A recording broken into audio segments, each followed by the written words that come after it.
Hey, what's up? This is David from Cuban at Home, the place where you can learn how to dance Cuban salsa in 4 hours or less. Now, welcome to this video. These are the 7 biggest mistakes people make when learning Cuban salsa. And the reason I need to make this video is because some of them are so blatantly obvious that it's an absolute shame that people still make them, because it really extends their learning curve when they start learning salsa for much longer than it has to be. Okay, we want quick results and we want to learn as fast as possible and avoid these 7 big mistakes. Now, first big mistake we have is having bad posture. Now, for most people who start with Cuban salsa, perhaps it's the first time they ever start dancing at all. There's not too many professional dancers or educated dancers who transition into Latin dances. Many people, they might not even have done much sports before they do dancing. And even if they have, posture is absolutely essential, and it's crazy to see with what kind of postures people move around on the dance floor.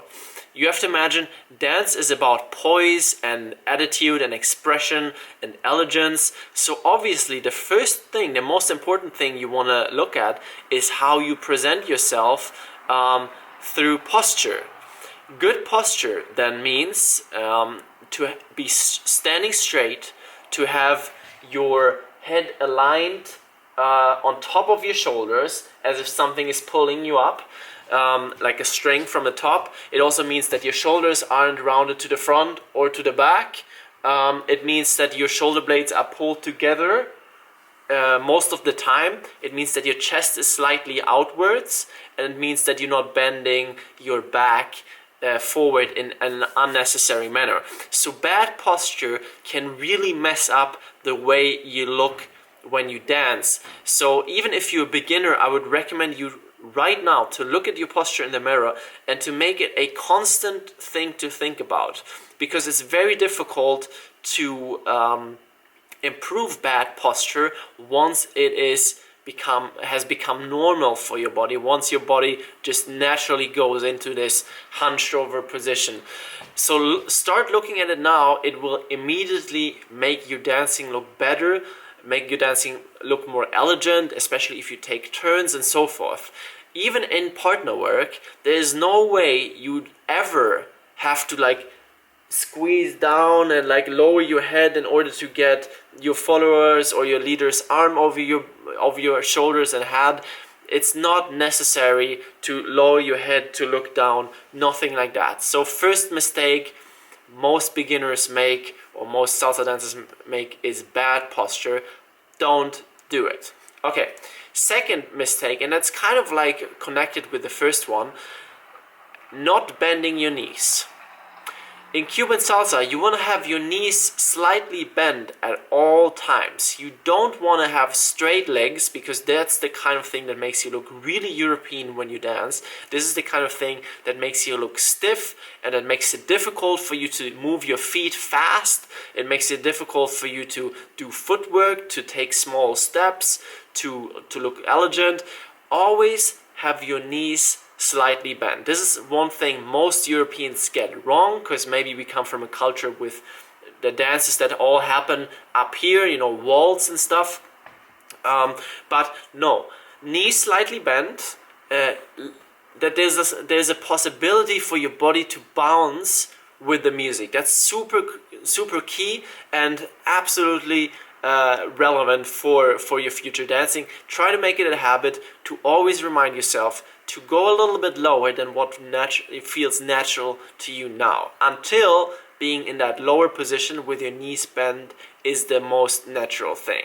And I think the reason most people don't do it is because when you bend your knees, it kind of feels more exhausting, because now you have to have muscle tension in order to keep your legs in place. When you just straighten them, they're locked. The bones are locked into each other, and it's really chill because you don't have to exert any effort. But dancing is effort, and if you want to look good while dancing, stop not bending your knees. do start bending your knees as soon as possible. Okay? Third mistake most Cuban salsa dancers make, especially in the beginning, is not listening enough to Cuban salsa music.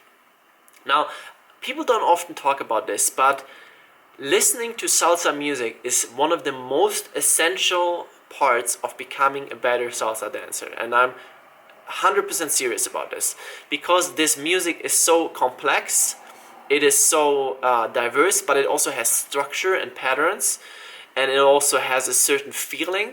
So the more you listen to salsa music, the better you will be as a salsa dancer. When I started out, and I know many other people are the same, well, for them they have like a normal life, and then sometimes during the week they maybe go to their dance class, and then once a week they go to social dancing, and that's it. The people who are really good at salsa dancing, they listen to salsa music all the time. They listen to it when they wake up, they listen to it on the way to work, then maybe at work, depending on their job, and then they take the bus home, they listen to salsa music, and then they listen to it while they cook, and then they go salsa dancing. Now the reason this is so important is because you need to have exposure to like the cultural background of the dance. You need to have exposure to the different rhythmic patterns. I mean, how are you gonna recognize musicality elements? How are you gonna recognize the sound of the clave if you don't hear it over and over again? And I can promise you, and it's really fascinating actually, I'm not having a background as a musician or anything like that, but listening to salsa music and dancing taught me so much about music, so that even in normal pop music, I can now recognize elements that I've never heard before. Like, you know, like I hear the patterns much more clearly, I hear the drums, I hear the system behind it, I can anticipate what's happening in the music, even pop music, because you need to develop the ear for the music you're dancing to. Okay, so start listening to music as much as you possibly can. Find playlists on Spotify or YouTube or whatever your music channel is, and then have it just play in the background. Listen to it as much as possible. You need that stuff in order for your ear to develop, and the ear kind of plays a really big role in even how your feet move, yeah, because it's a systematic kind of music where you have the same reoccurring elements all the time, so you need to get familiar with these. Yeah. Now, the fourth mistake people make when they start out when they start dancing Cuban salsa, is having a bad teacher. Well, okay, I need to be careful when I talk about stuff like that, because obviously I don't want to offend anybody, but one thing that can really mess with your learning is having a bad teacher, and it can mess with your learning in different ways. Now, one way that having a bad teacher can impair your salsa learning success is by you not getting the maximum amount of didactics that you would need in order to, you know, like reach your potential. So many salsa teachers are literally just people who are good at salsa dancing and have no didactic education whatsoever, no educational background. So they just show you steps and you are supposed to follow, and that's okay.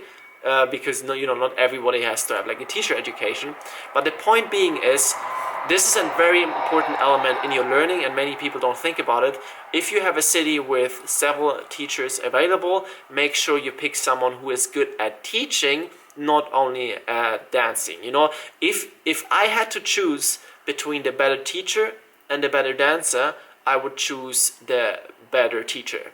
100%, because a good teacher, if they speak to you in the right way, if they package the concepts and the movements and the ideas in the best possible manner, they can make a huge difference. You know, like while you can have the best dancer in the world, and especially if you're more new to dancing, it doesn't help you because you can't decipher the movements you see in your mind. It's just kind of like you see it looks amazing, but you have no idea what he's doing or she's doing. They have no idea what they're doing, and then they just like show it to you over and over again. And if you if you kind of like more of a thinker or analytic mind like I am, that makes you really frustrated, because you know there would be a better way for you to learn. You know there must be like a system behind it. You know that there's ways to explain it that makes it click in your head, instead of you just like looking at it and trying to hammer it in.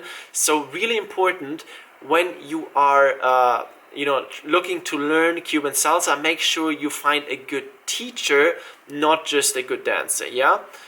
This will drastically increase your learning success. I can promise you that.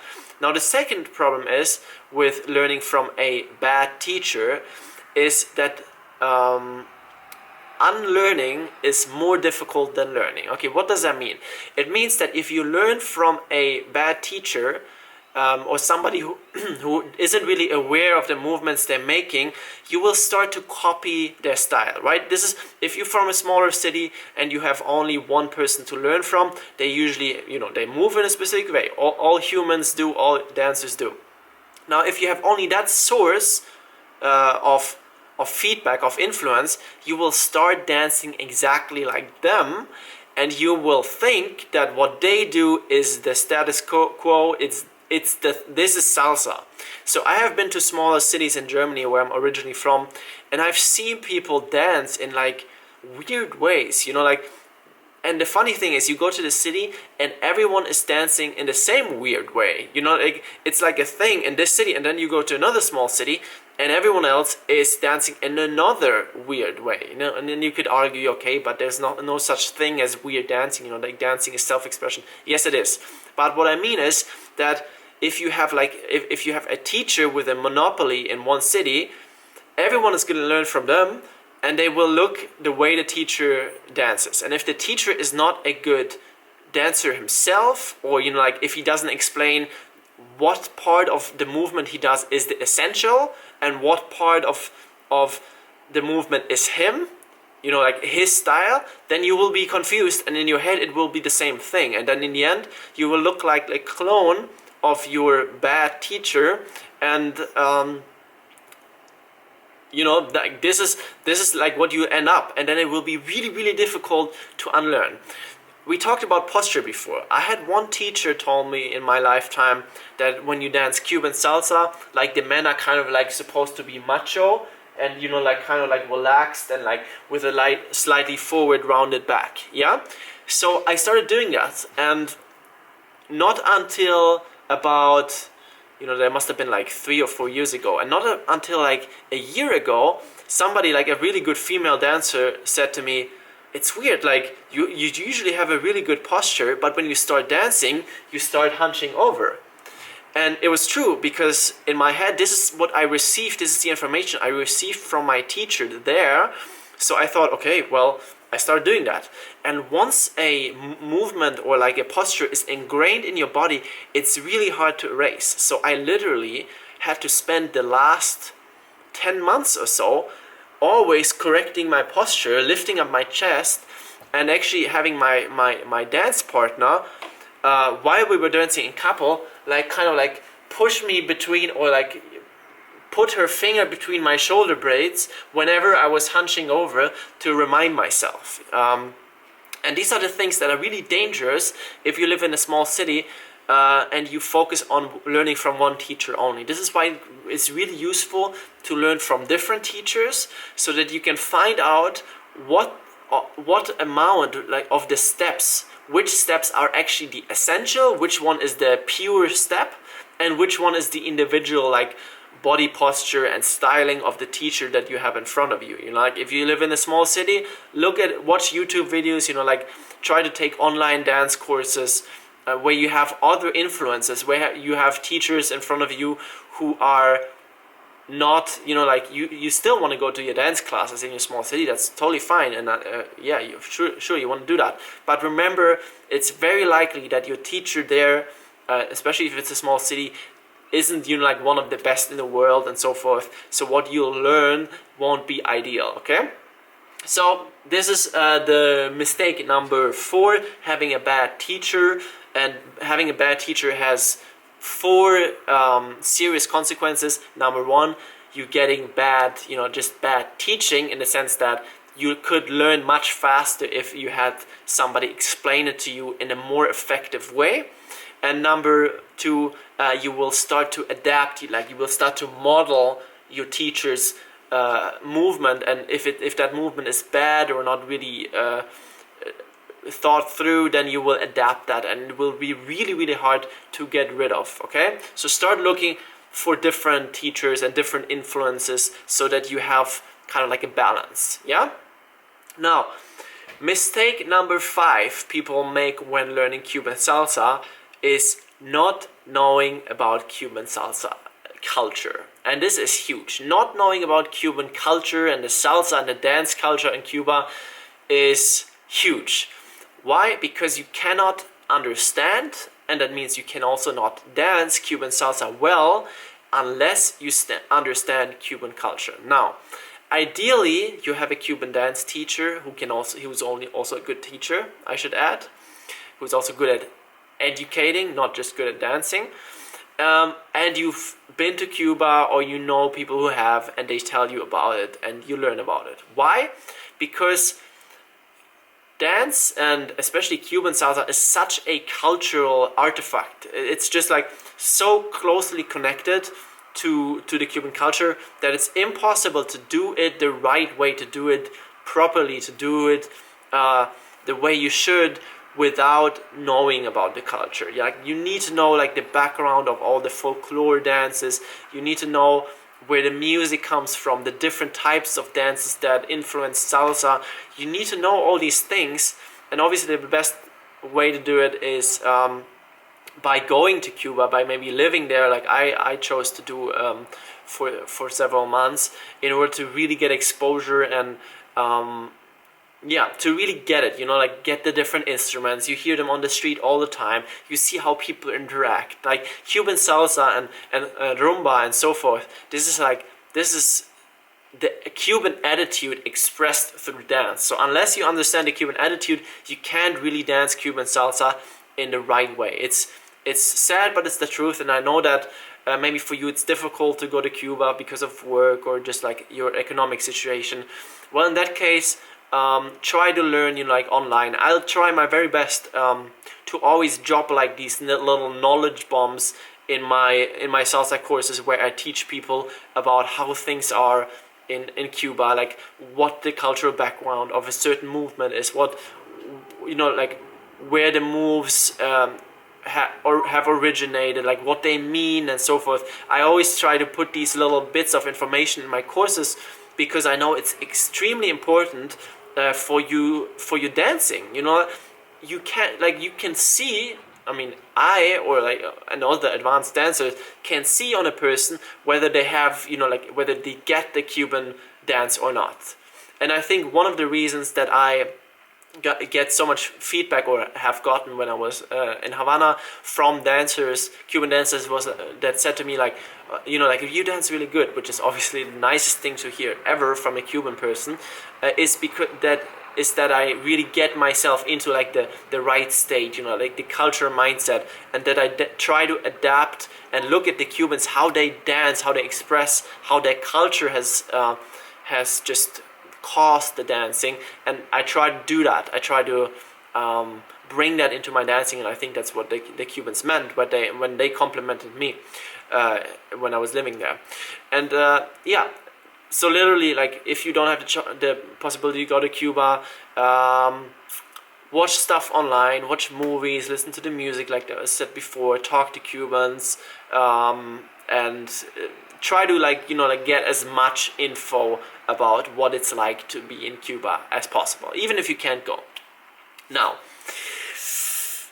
6th biggest mistake people make when they start to learn Cuban salsa, or when they learn Cuban salsa, not practicing body movement. And this is a big one, because it seems like for many people who dance just partner dance and so forth, and salsa in a couple, they think, okay, that's it, like now I'm in a couple, and this is what it's about, and I'm happy to go to my dance classes, and then I learned it to like the turns together with my partner, and that makes me really happy, and it's great, and this is all I need. Well, it is all you need, like in order to have fun. Depends on what you want to have and how you experience fun. But in order to be the best Cuban salsa dancer you can be, you need to practice body movement. Not practicing body movements is one of the biggest mistakes you can make, because the time it requires is kind of short, actually. Like 10 minutes per day, that's it. 10 minutes per day, maybe 15 minutes per day. That's it. And you could do that even while brushing your teeth, while riding your bike, while driving your car, and so forth. And not doing that is a huge waste of your potential, because it's like an accumulation effect. You do this for 10 minutes every day, once per year, and you will be significantly better as a dancer. You could see it, like in the video, like you'll be like, wow, like this is a different person. This is what I created Body Movement Mastery for, like the course that you can find on my site. If you're interested in that, check it out. But literally, like, this is what I want to make sure people get with that course. You need to practice all this movement, like the movements of your shoulders and chests and hips and so forth, in order to be the best dancer that you can be. Because even if you dance in a couple, the amount of like body control you have, like the feeling you have for your body, is determined by how much body movement you practiced. Yeah, it's absolutely essential. So don't forget Cuban body movement.